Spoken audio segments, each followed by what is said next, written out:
وقال تعالى في كتابه الكريم بعد أعوذ بالله من الشيطان الرجيم ومن أحسن قولا ممن دعا إلى الله وعمل صالحا وقال إنني من المسلمين وقال رسول الله صلى الله عليه وسلم الكيس من دان نفسه وعمل لما بعد الموت والعاجز من اتبع نفسه هواها وتمنى على الله أو كما قال عليه الصلاة والسلام. وقال رسول الله صلى الله عليه وسلم أيضا إنما الأعمال بالنيات وإنما لكل امرئ ما نوى إلى آخر الحديث. Alhamdulillah, syukur kita pada Allah, pagi Sabtu kita dapat solat subuh secara berjemaah, kemudian kita dapat sama-sama belajar lagi untuk menambahkan tempun ilmu kita dan juga menambah kualiti dalam ibadah, sebab hidup kita pun hakikatnya dikhususkan untuk ibadah sebenarnya. Supaya Allah SWT beritahu wa ma khalaqtul jinna wal insa illa liya'budun. Allah tidak ciptakan, aku tidak ciptakan jin dan manusia liya'budun, itu untuk kenal, untuk beribadat kepada Allah. Surah Az-Zariyat ayat 55.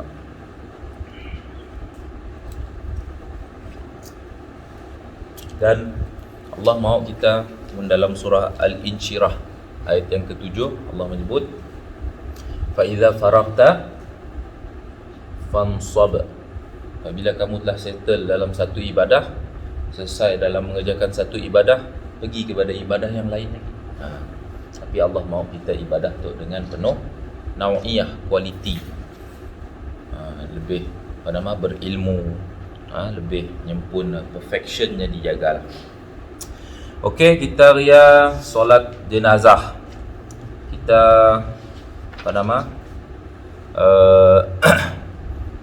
ulang balik seringkas-ringkas solat jenazah sama-sama boleh.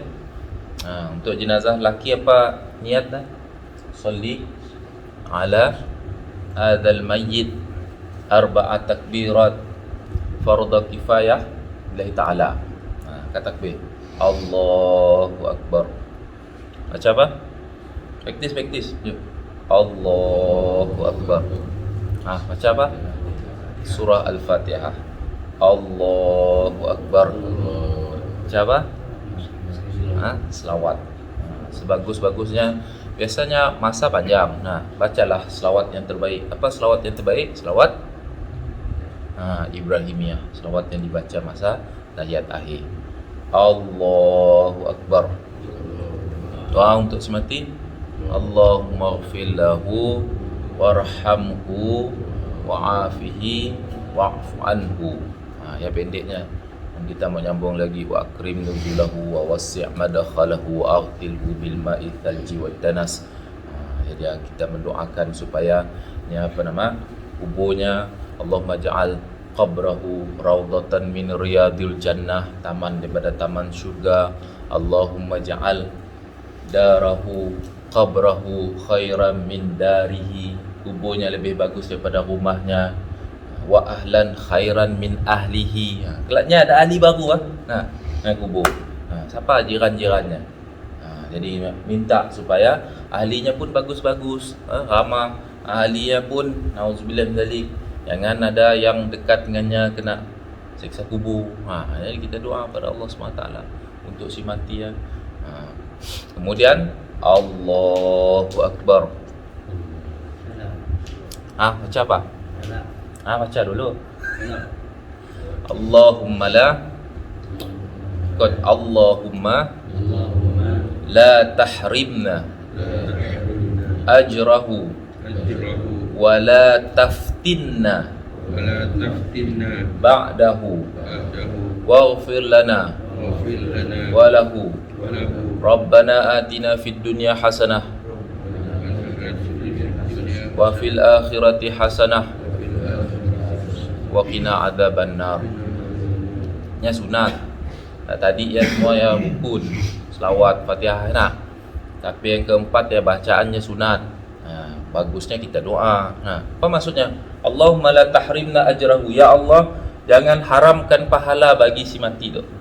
Maknanya pahala-pahala kebaikan apa di polahnya Allah sampaikan. Wala taftinna ba'dahu. Itu pun penting juga. Janganlah kematiannya untuk menimbulkan ujian bagi kami. Apa maksudnya? Nauzubillah min zalik, ni tahunya tu dulu ada hutang lah, si bayar nak. Jadi nak agak menyusahkan untuk nak semua ni ada masalah-masalah kah. Jadi kita minta supaya Allah SWT mudahkan. Kemudian kan tadi ada tambahan, dan ampunkan kami, ampunkan dia. Wala tafti, kemudian minta doa untuk kita semua berjaya dunia dan akhirat. Barulah Assalamualaikum warahmatullahi. Assalamualaikum warahmatullahi. Jadi mohon jenazah perempuan macam ni niatnya, usolli. Macam tukar je mayit kepada amin, mayitah. Tadi laki mayit, perempuan mayitah. Mun kanak-kanak lelaki, mun kita pergi haji, pergi umrah tiap-tiap hari je. Betul tak Del? Tiap-tiap waktu, bukan tiap-tiap hari, tiap-tiap waktu orang meninggal. Jadi ada pengumumannya. As-salatu janazah at-tifl. Bila nyebut tiflun, kanak-kanak lelaki. At-tiflah, kanak-kanak perempuan. Mayit, kan orang lelaki meninggal. Mayitah, tu perempuan. Punya madah mayit wa mayitah, laki dan perempuan. Jadi amu kita belajar. Macam dia kena niat mayit mayitah. Ataupun kita macam haulail amwat. Mun mau detail bahasa Arab je lah. Jadi kita mesti alert. Sebab apa? Yalah dia mun di Mekah Madinah lah nak. Tapi di situ at least kita mesti tahulah. Mun kanak-kanak laki tak apa?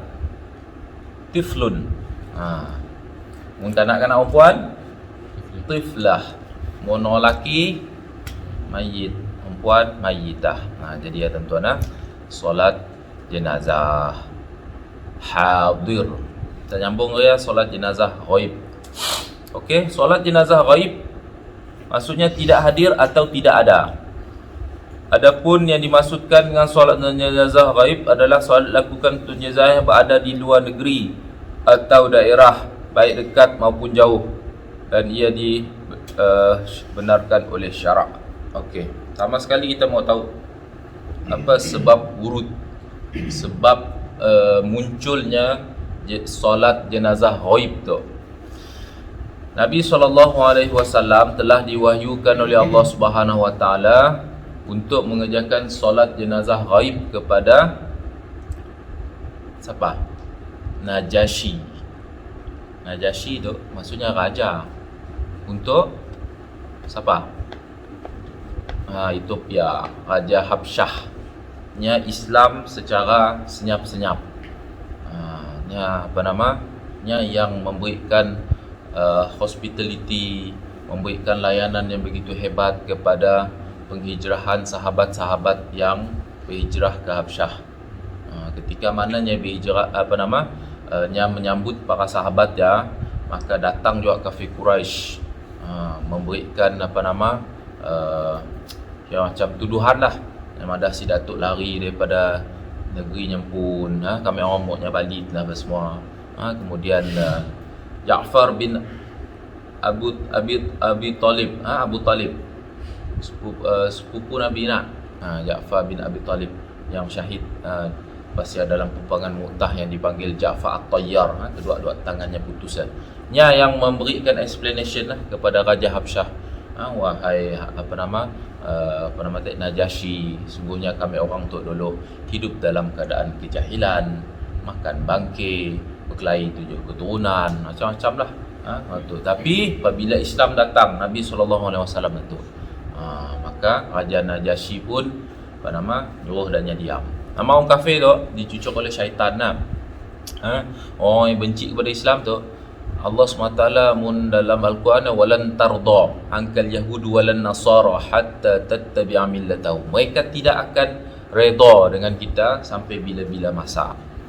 Jadi sebab ialah tuan-tuan oleh Allah SWT, kali keduanya datang lagi yang make cara ketuhanan. Wahai Raja Najasyi tu Kristian dulu. Yang dah tu si percaya dengan Trinity, tiga Tuhan. Kemudian Ja'far dan para sahabat pun derang lagi apa semualah. Dan lepas ya telah masuk Islam, maka sebabnya Nabi pun mengerjakan solat jenazah ghaib kepadanya. Dalam riwayat yang saya baca, Nabi solat berjemaah, maknanya nyuruh sahabat belakang kita solat untuk jenazah Najasyi. Maknanya untuk dalilnya bila kita mendengar kematian yang berlaku di luar tempat. Tapi syaratnya mesti apa? Jenazah ya dah dimandikan. Ya first. Contoh seorang tak dengar adik-beradiknya meninggal di Semenanjung kah nak?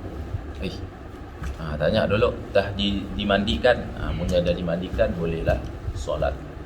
Dan juga dikebumikan. Mun dikebumikan, hadis seorang wanita yang suka ngemas masjid, yang suka khidmat masjid, wanita hitam yang suka ngemas masjid, aku si nanggai. Nabi nanya sahabat, "Oh meninggal tu." "Kena sebenarnya aku." Marah Nabi. Nabi beritahu. Nabi pun pergi ke kubur. Pergi ke kubur dan solat jenazah ghaib di kuburnya. Jadi boleh diamalkan. Orang kita belum familiar perkara tu. Dulu saya ada sahabat sama belajar meninggal. Saya datang lambat jam di Semarang tu. Bila habis tu orang baca talqin apa semua, jenazah ya apa semua, baca tahlil apa semua, saya pun solat jenazah. Semua orang, "Kalau Ustaz biasa sembahyang zuhur di kubur." Saya dengar sembahyang zuhur di kubur. Kena ya natuk. Bini saya pun ada juga, kena laki kita ya. Orang si familiar. Sedangkan ia adalah sunnah berdasarkan hadis yang sahih. Dua riwayat. Satu riwayat seorang sahabat dikuburkan waktu malam. Sehari pun Nabi cari ni sahabat tinggal Rasulullah. "Kena itu masih badan aku." Nabi ngembak sahabat semayang jenazah. Sikit lagi wanita yang berkulit hitam tu, yang mana nya selalu khidmat di masjid. Kemudian Nabi pun solat jenazah di kuburnya. Kemudian Nabi pun beritahu mudah-mudahan dengan solat jenazah ghaib ya tadi, maka nya akan diberikan kesejahteraan di kuburnya. Boleh insya-Allah kita amalkan. Ataupun malam tadi saya post dalam FB salah seorang pendakwah Datuk Awang Ahid meninggal pagi mari. Jadi ada kawan tanya, si tahu saya pun dengar berita saya. Jadi pun boleh solat jenazah ghaib bila kita dah dengar. Okey. Ya, ada beberapa pandangan. Ada yang mengatakan bahawa selama sebulan kita boleh solat jenazah ghaib, tetapi ada riwayat yang boleh membenarkan selama mana kita survive, selama kita hidup. Setahun buat dengar, ya Allah dah meninggal padahal kawan kita tu solat jenazah ghaib. Boleh insya-Allah. Tambahkanlah salli ala mayyit ghaib. Hadha yang maksud ini, maksudnya nya depan. Yang si perlu sebut hadha, ya isim isyarah mun kita belajar bahasa Arabnya. Mun kita mau detail tadi, zalikal mayyit, mayat itu, jenazah itu. Ya nanti ada soalan? Untuk mandi tadi, untuk jenazah yang ada lah. Kalau yang jenis yang tak dijumpai. Yes, sama juga jenazah ghaib juga. Sewaktu mana mayat belon MS370 tidak dijumpai sampai kini itu, maka Arya pengumuman daripada mufti semua boleh dikerjakan solat jenazah ghaib. Tunggu pengumuman macam tu lah. Kita tunggulah sebab kita tu ada ulil amri, ada pemimpin lah. Jadi bila masa kita ada pemimpin dan kita masih tersusun, kita pun jawatan kuasa agama kita ikutlah. Sama macam tu juga. Ria masa saya ceramah di sikit masjid ada seorang jemaah tanya, "Ustaz, sampai bila kita nak semayang? Nak tu berjarak-jarak tu. Nak semua nak." Jadi kita ikutlah ulil amri kita. Dan ulil amri pun, pemimpin pun setiap negeri ada muftinya. Jadi mustahil lah 14 mufti tu siapa dicaya. Jadi kita ikutlah adanya pun dalil. Antara dalilnya penjarakan tu sebabnya penyakit-penyakit yang bahaya, bawa kematian, dan juga penyakit yang kumannya si nampak. Seperti mana, maka antara dalil yang dipakai oleh para mufti kita hadis berkenaan dengan majzum. Majzum? Orang yang kena penyakit kusta. Kan doa kita suruh banyak baca, Allahumma inni a'udzubika minal barasi wal jununi wal judami wa min sayyi'il asqam. Ya Allah, hindarilah, jauhilah aku daripada penyakit baras, kusta, sopak, kemudian kegilaan, junun, wal judam, kusta tu boleh menyebabkan anggota putus semua, si berfungsi semua wa min sayyi'il asqam, dan segala kejahatan penyakit. Berkenaan dengan hadis kusta tu juga Nabi beritahu apa? Fir minal majzum kama tufirru minal asad. Fir tu maksudnya apa? Lari. Bukannya hindar, larilah kamu daripada orang yang terkena kusta sebagaimana kamu jauh daripada singa. Bangun singa lepas semua itu. Macam lah, maksudnya bukan kita benci kepada orangnya, tapi oleh kerananya ya jadi apa? Boleh menjadi penyebab tersebarnya penyakit, maka kita mesti mula jarak. Jadi sebab ialah kita dalam ujian tu si tahu siapa yang ada simptom dah apa semua jadi sebab ialah berjaga-jaga dan sebagainya. Wallahu a'lam. Boleh kita sembahyang jenazah Berkali-kali bagus. Contohnya kalau kita sembahyang sekali dah, tiba-tiba kita ada jemaah lain ikut lagi sama. Boleh. Ataupun kita macam mana tadi sembahyang lain berbeza, kita sembahyang di rumah. Bisa dah di kubur, kita sembahyang lagi di kubur. Kita berkali-kali. Kita perlu berkali-kali. Sebenarnya once cukup sekali je lah. Saya dah dipolah juga. Saya dah juga kita dengar riwayat Nabi ke sahabat ke mula berkali-kali untuk orang ya. Macam pun kita sekali dah. Kita dah ada jemaah lain lah, kita dah ikut juga boleh. Perlu lah. Perlu. Macam sembahyang fardu sekali nak. Asyik kan ada hadis Nabi madas mafhum hadis, sesiapa yang solat membantu orang untuk solat berjemaah, makanya dapat pahala lagi. Tapi kali kedua saya ada makruh jadinya. Habis sembahyang tu saya dah siapa kita? Tak perlu sembahyang tu. Aku cari pahala lagi saya dah. Ni macam ni aja lah. Okey. Kita nanggap bab mengkebumikan jenazah. Okey. Apa sejarah manusia tu dikebumi? Habil dan Qabil berkelahi tuan-tuan. Bukannya berkelahi lah, tapi si Habil lah yang membunuh saudaranya sendiri Qabil maka sampai mati. Apabila matinya pun ada dalam Al-Qurannya ada timbul an-nadamah, penyesalan kepadanya. Dalam surah Al-Maidah ayat 31, fa ba'athallahu ghuraban yabhathu fil ardi liyuriyahu kaifa yuwari sawata akhihi qala ya wailata a'jaztu an akuna mithla hadzal ghurabi fa uwari sawata akhi fa asbaha minan nadimin.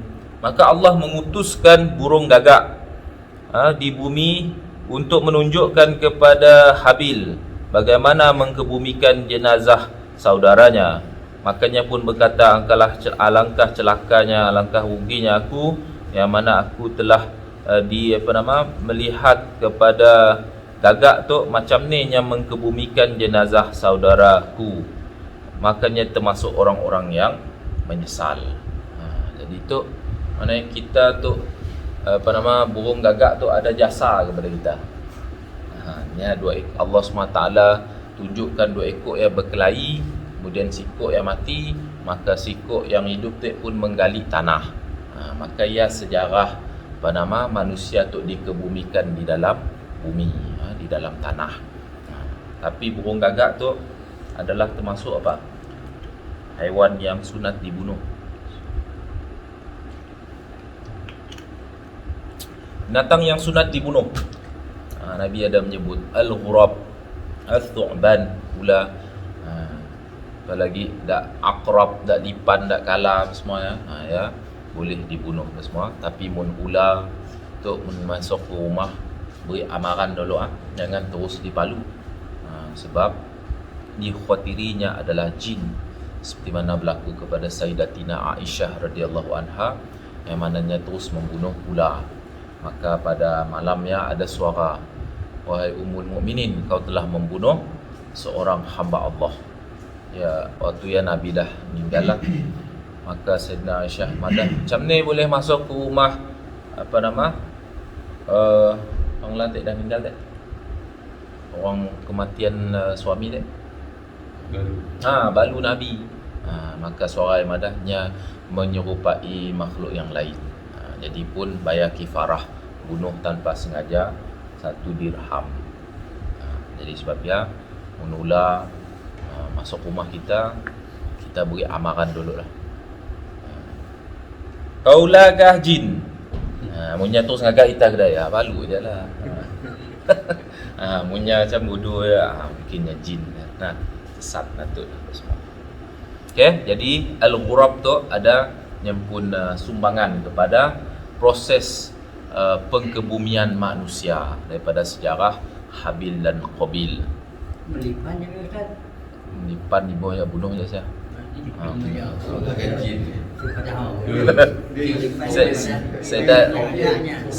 Saya dah juga dengar natuk lah, lipan lah semua. Yang dengar ular, anjing. Anjing ada. Terutamanya, tapi yalah dalam hadis ada anjing hitam dan di palaknya tu ada putih-putih.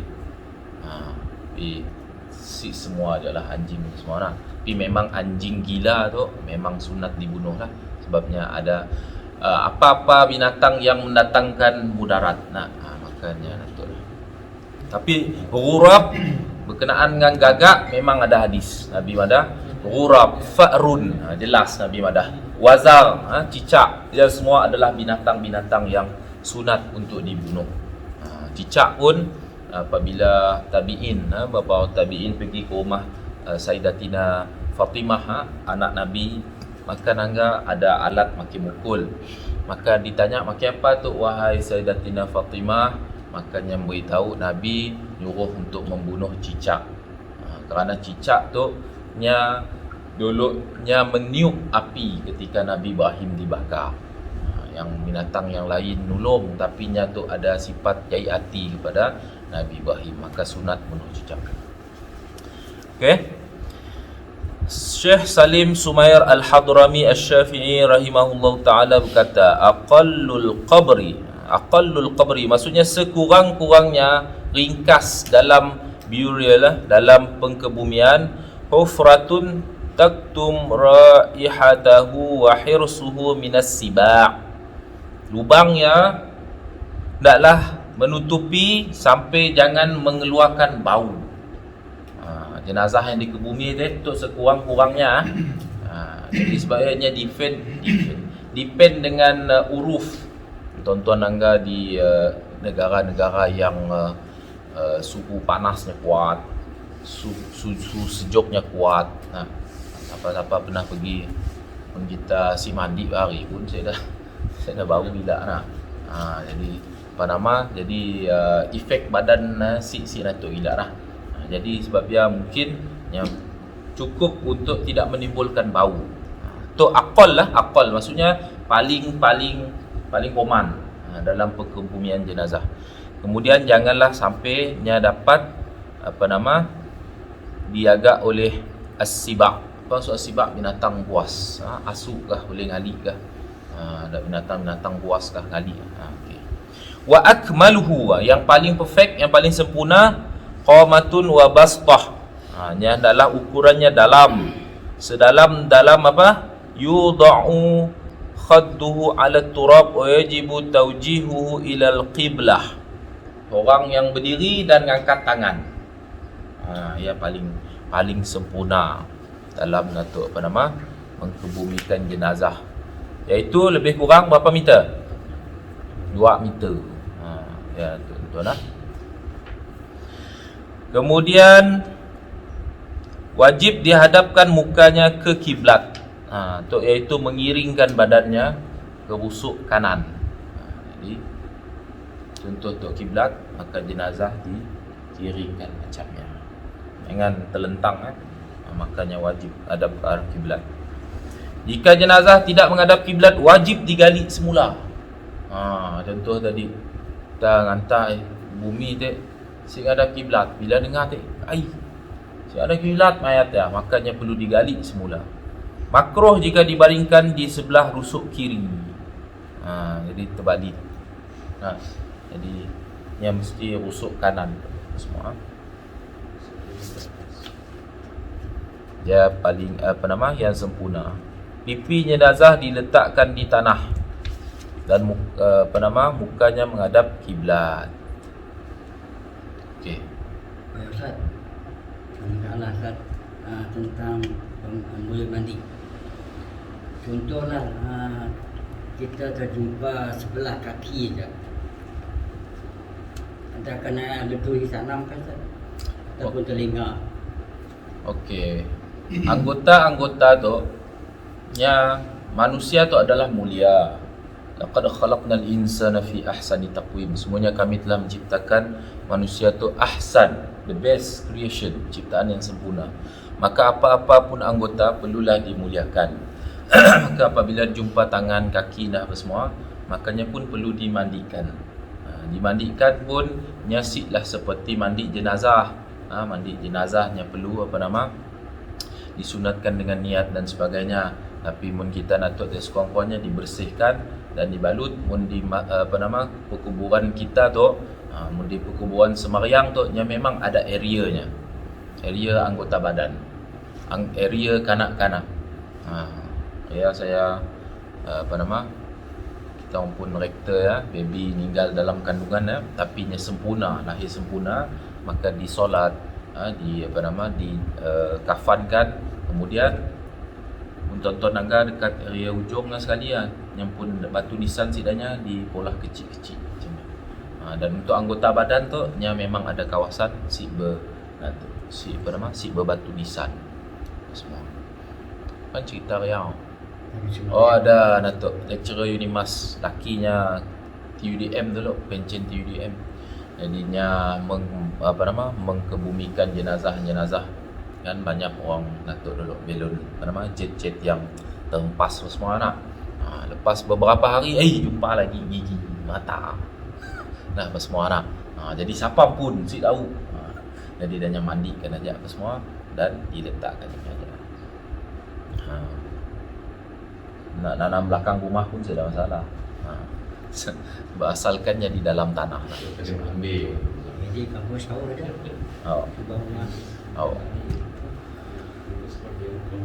Okey. Mati syahid. Untuk tambahan dalam mengkebumikan jenazah.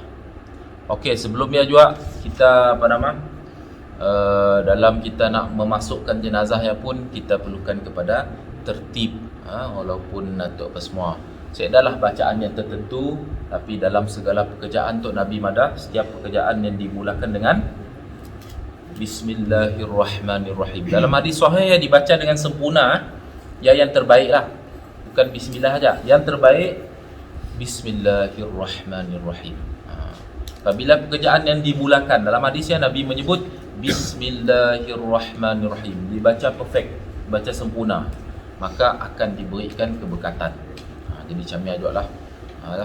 Kadang-kadang pernah juga waktu kita nurun jenazah tu, ialah nama kita minta jauh dah.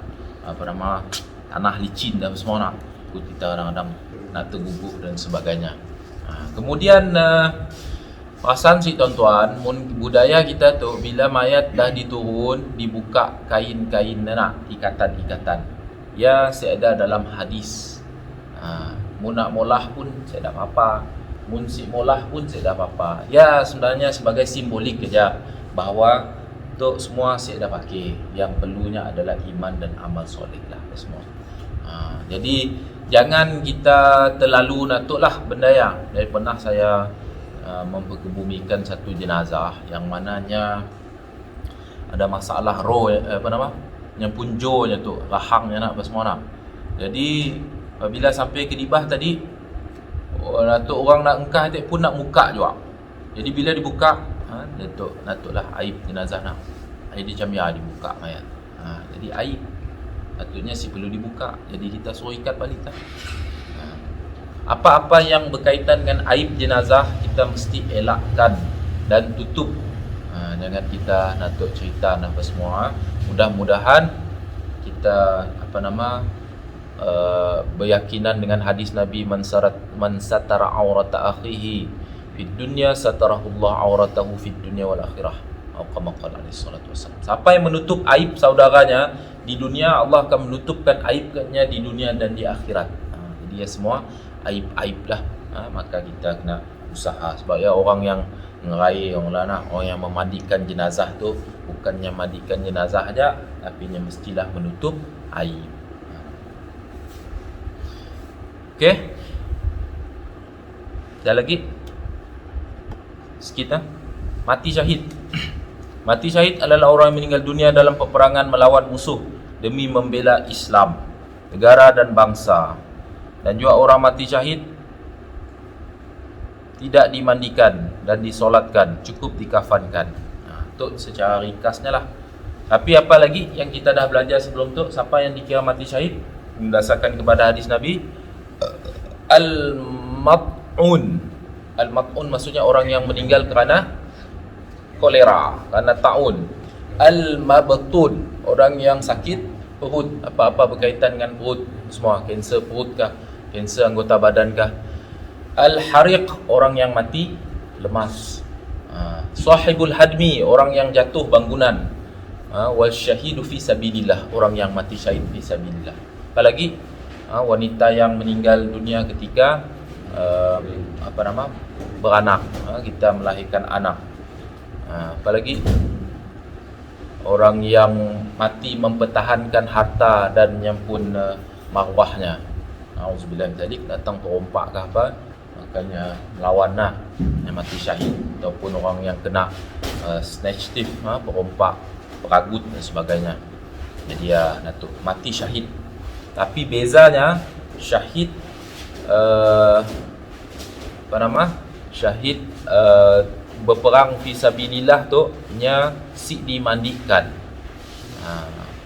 Siapa yang dimandikan berperang? Sayyidina Hamzah bin Abu Talib. Ia dimandikan oleh Nabi walaupun mayatnya dah hancur, tus tangan dah semua dikerja tidak kafir. Tapi ya natutlah special daripada Nabi lah. Tapi secara umumnya orang yang mati syahid tu nya tidak dimandikan, nya disolatkan. Cukup dikafan dan lebih afdal dikafan dengan pakaian yang digunakan ketika peperangan. Sekiranya ada najis makanya dibersihkan, kecuali darah. Darahnya dibiarkan berdarah-darah semua. Sebab dalam hadis lagi orang yang mati syahid tu nya akan hadir di hari kiamat, darahnya akan mengalir-alir. Masya-Allah, satu kemuliaan. Berlubang kena bom ke apa kena, nya akan hadir orang pun agak masya-Allah. Tu orang yang mati syahid, hebatnya. Dalam hadis lagi Nabi madah setitis sebelum darahnya diguguk, maka dosa-dosanya diampunkan oleh Allah. Kecuali hutang tu nya mesti disettlekan. Jadi Allah SWT pun dapat nak menyelesaikan masalah hutang bagi orang yang mati syahid. Wallahu a'lam bissawab. Ada soalan lagi? Dah berhenti sekolah.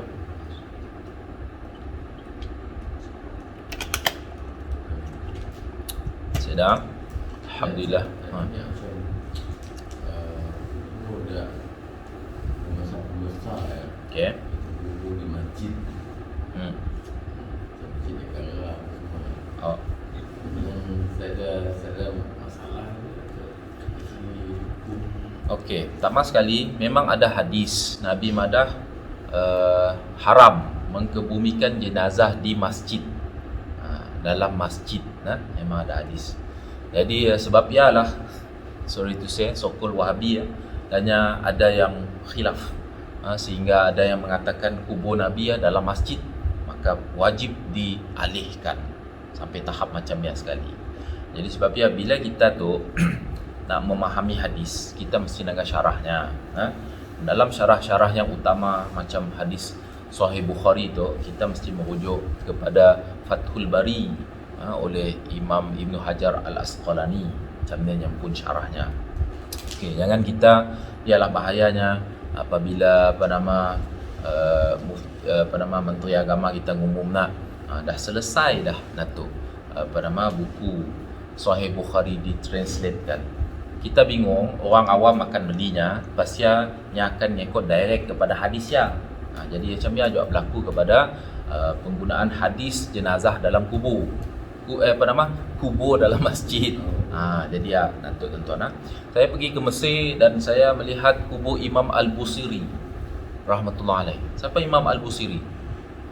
Tuan-tuan pergi ke kubur Nabi, ada tulisan-tulisan atas ya.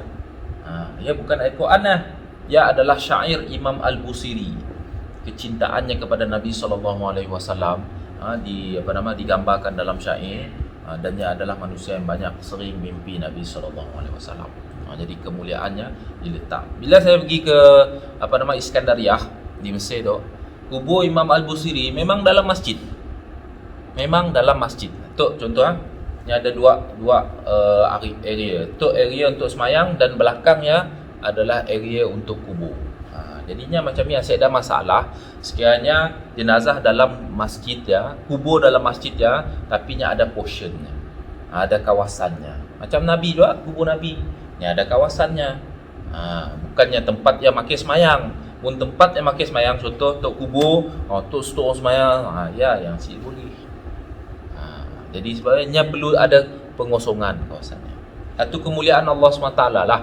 Orang yang macam Nabi sendiri lah sebab apabila pembesaran Masjid Nabawi jadi jadinya akan kena lah kubur Nabi kubur Sayyidina Abu Bakar, kubur Sayyidina Umar. Maka sebab tempat ianya dinatukan, dikhususkan. Bukanlah dalam kawasannya tempat solat yang natuknya lah.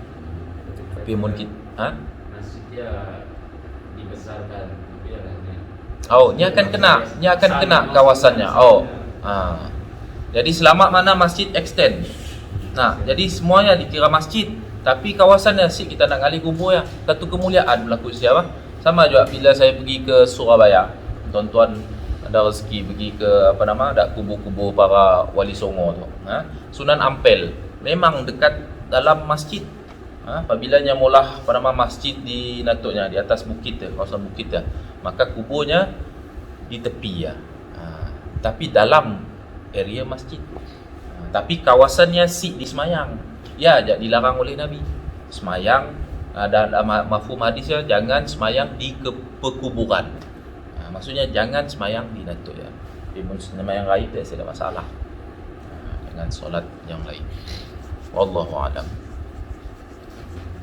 Selagi InsyaAllah mudah-mudahan apa yang kita sama-sama belajar, Allah SWT beri taufik hidayah kepada kita untuk kita amal, dan kita sama-sama tingkatkan lagi ilmu kita, dan kita doa kepada Allah SWT di mana doa di awal pagi sama-sama kita baca, Allahumma inni as'aluka ilman nafi'ah wa rizqan tayyiba wa amalan mutaqabbala.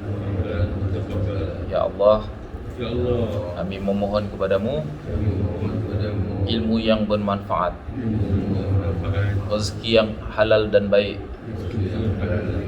dan amalan-amalan yang diterima.